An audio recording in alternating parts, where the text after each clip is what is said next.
Hey everyone, today I'm going to be showing you how you can change your wheel rim on your Moza CSV2 rim. It'll be for the new CS Pro as well as the RSV2 wheel, which those are the same. They're just going to have a plate over top that it's only going to show 3 of these screws. So don't worry if you see that, it's still the same. It's going to be the same. The first thing you want to note when picking out a wheel rim is you need the right bolt pattern. The bolt pattern for this is going to be 6 by 70 millimeters, and that's the spacing between these.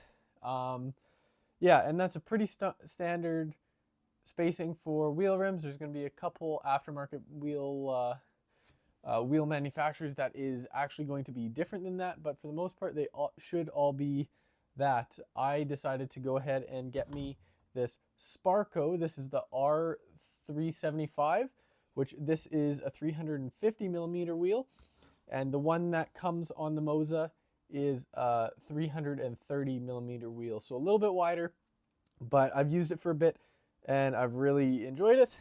The reason I am changing the wheel on this one is I really like Alcantara. I always race with gloves. If you're using Alcantara or suede, I would definitely race with gloves. You could change to a nicer leather wheel, or just if you want something different, you can also change the dish.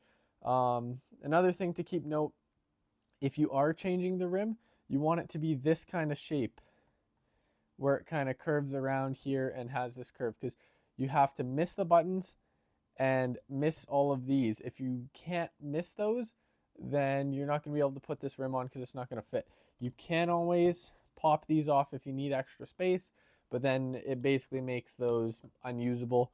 So I would recommend against that. So if there's one that comes flat across this, you might not be able to fit it because it might hit these sticks, or you might just not be able to use the sticks. You can also get a rim that has more of a dish to it. This has a slight offset. I think it's only, I want to say like 30 millimeters offset from this side to the center. So if it was 0, it would be completely flat, as this one is, and this one only has, I think, like a 30 millimeter offset from center. So it's not too bad that it's not going to be able to work, but that's something to keep in mind because you might have to space out your paddle shifters if you do that, but that's not a big deal.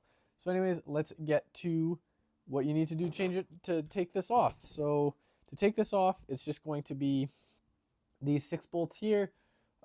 Taking it off doesn't matter a ton. You can go in a pattern if you want.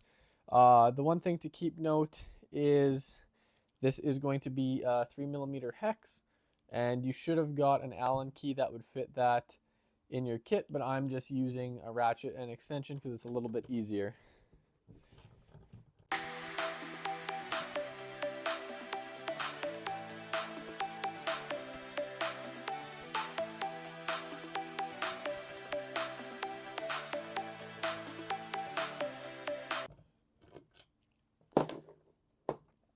Okay, so now we have the wheel completely loose, so you can take it off, but this is where you want to be careful, because under here, and you can always, if you want, to the actual hub part, this is going to be able to separate because it bolts all the way through into that hub. And if you lift this up here, you can see there is a little cable in there. So you want to be careful of that because you don't want to break it.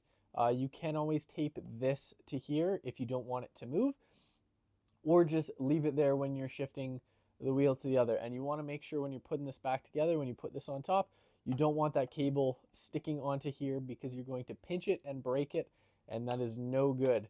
So you are going to want to make sure that that is inside and just line it up. And now we can shift to our other wheel. So as you can see, when we line this up here, it clears everything, all of the buttons. It's going to be able to clear it. So then we will feed a bolt through here. And this is now where you're going to want to alternate. So do it in a star cross pattern, 1, 1, 1, 1, 1, 1 across, and just make sure it's evenly. And you don't have to do this too tight. Just a little bit snug. It's not gonna, you don't have to go crazy because these are only 3 millimeter hex bolts. so they're not super crazy strong, and it's going into aluminum, so you don't want to go crazy because you don't want to strip these out, because that will not be a fun time.